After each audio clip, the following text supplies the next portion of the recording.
महिला यात्रियों की सुरक्षा को लेकर पूर्वी रेलवे ने उठाए नए कदम। पूर्व रेलवे ने महिला यात्रियों की सुरक्षा और उनके सम्मान को सुनिश्चित करने के लिए कई महत्वपूर्ण कदम उठाए हैं। महिला यात्रियों की सुरक्षा सुनिश्चित करने के लिए पूर्व रेलवे सुरक्षा बल यानी आरपीएफ ने ऑपरेशन महिला सुरक्षा के तहत एक व्यापक अभियान शुरू किया है। अगस्त 2024 में पूर्व रेलवे के आरपीएफ ने विभिन्न ट्रेनों में महिला कोचों में नियमित रूप से सघन निरीक्षण किया और अवैध रूप से यात्रा कर रहे पुरुष यात्रियों को अरेस्ट किया था। इस महीने में रेलवे कानून की धारा 162 के तहत कुल 1774 अपराधियों को गिरफ्तार किया जा चुका है और 3,24,450 का जुर्माना वसूला गया। पूर्व रेलवे ने स्पष्ट किया है कि महिला यात्रियों की सुरक्षा और सम्मान से समझौता नहीं किया जाएगा। महिला और बच्चों की सुरक्षा के लिए कई तरह के प्रमुख उपाय हैं, जैसे ट्रेन सुरक्षा और निगरानी। 12 महिला ईएमयू विशेष ट्रेनों सहित 339 ट्रेनों में आरपीएफ जवान नियमित रूप से यात्रा करते हैं। 74 एक्सप्रेस ट्रेनों में पुरुष और महिला आरपीएफ कर्मी संयुक्त रूप से सुरक्षा सुनिश्चित करते हैं। नेटवर्क के 170 स्टेशनों पर कुल 3,894 सीसीटीवी कैमरे लगाए गए हैं, जिनमें से 87 स्टेशनों पर 2265 कैमरों के माध्यम से सक्रिय निगरानी की जाती है। इसके अलावा यात्री जागरूकता और संवेदनशीलता, सुरक्षा प्रोटोकॉल और सुरक्षा उपायों के बारे में जागरूकता बढ़ाने के लिए स्टेशनों, ट्रेनों और स्कूल कॉलेजों में नियमित रूप से प्रचार किया जाता है।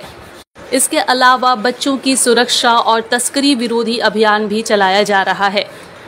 गरीब बच्चों की सहायता और बचाव के लिए Howrah, Sealdah, Asansol, Malda, new town, Bhagalpur, Sahibganj 6 child help desk संचालित किए गए। इसके अलावा बंडेल, बर्धमान, बोलपुर, शांति निकेतन और जमालपुर में 4 अतिरिक्त हेल्प डेस्क स्थापित किए गए हैं, जहां पे बच्चों के लिए प्रक्रिया चल रही है ताकि उन्हें सही राह और एडमिशन वगैरह स्कूल में करवाया जा सके। अगस्त महीने में ऑपरेशन नन्हे फरिश्ते के तहत 125 बच्चे को बचाकर पुनर्वास के लिए चाइल्ड वेलफेयर कमेटी को सौंपा गया है।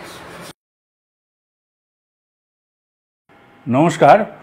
पूर्व रेलवे महिला यात्रीদের জন্য আমাদের মহিলা আরপিএফ টিম সদা জাগ্রত। আমাদের যে মাতৃভূমি লোকালগুলো আছে 12টি মাতৃভূমি লোকালে আমাদের মহিলা আরপিএফ টিম থাকে, যাতে ও সেখানে কোনো পুরুষ যাত্রী না ঢুকতে পারে। তাছাড়াও যেগুলো এমনি লোকাল ট্রেনস আছে সেখানে যেখানে মহিলা কোচেস আছে, যেমন 340খানা মতো কোচেস আমরা আছে যেখানে মহিলা যাত্রীদের জন্য এক্সক্লুসিভলি, সেখানেও আমাদের আরপিএফ এর কর্মীরা থাকেন, সজাগ থাকেন যাতে ওখানে কোনো পুরুষ যাত্রী না ঢুকতে পারেন। যদি কোনো পুরুষ যাত্রী ইচ্ছাকৃত বা অনিচ্ছাকৃত বা কোনো কারণে ঢুকে গেছেন, সেক্ষেত্রে কিন্তু রেল খুব কড়া ব্যবস্থা নেয় এবং নিচ্ছেও। ইদানিংকালে অগস্ট মাসে সেকশন 162-তে আমরা মোট 1780 জনকে যাত্রীকে ধরেছি যারা, এবং তাদের এগেনস্টে লিগ্যাল অ্যাকশন নিয়েছি যারা মহিলা কোচে ট্রাভেল করার চেষ্টা করেছেন। এটাকে আমরা পূর্ব রেলে কোনো মতেই অ্যালাউ করব না। এছাড়া আমাদের মেরি সাহেলি বলে একটি আরপিএফের মহিলা টিম আছে, যেখানে মহিলা যাত্রী রিজার্ভেশন করে যাচ্ছেন, সেখানে তাদের সঙ্গে কথা বলার জন্য এবং বিভিন্ন স্টেশনে তাদেরকে যাতে কোনো রকম কোনো অসুবিধা না হয় তাদের সুরক্ষা দেখার জন্য আমাদের এই মহিলা আরপিএফ টিম সদা জাগ্রত। আরেকটি বিশেষ যেটা আমরা চালাচ্ছি, বিশেষভাবে যেটা চালাচ্ছি, যে ট্রেনে এসকর্ট এবং যাত্রীদের ইনফরমেশনের জন্য প্রায় আমরা সব জায়গায় সিসিটিভি লাগিয়ে রেখেছি। সেই সিসিটিভির মাধ্যমে আমরা 3,900 মতো আমরা সিসিটিভি লাগিয়েছি, যেখানে আমাদের কন্ট্রোল রুমে আমরা সেটা মনিটর করতে পারছি যে কোথাও কোনো রকম মহিলা যাত্রীদের কেউ উত্ত্যক্ত করছে বা কেউ ডিস্টার্ব করছে বা তারা কোনো রকম অসুবিধা ফিল করছেন কিনা। সঙ্গে সঙ্গে আমাদের টিমের কাছে খবর এলে আমাদের টিম সেখানে পৌঁছে যাচ্ছে। প্রায় 25খানা স্টেশনে আমরা মাতঙ্গিনী স্কোয়াড তৈরি করেছি, যেখানে মহিলা যাত্রীদের কোনো রকম কোনো অসুবিধা হলে আমাদের মহিলা আরপিএফ টিম সেখানে ঝাঁপিয়ে পড়ছে।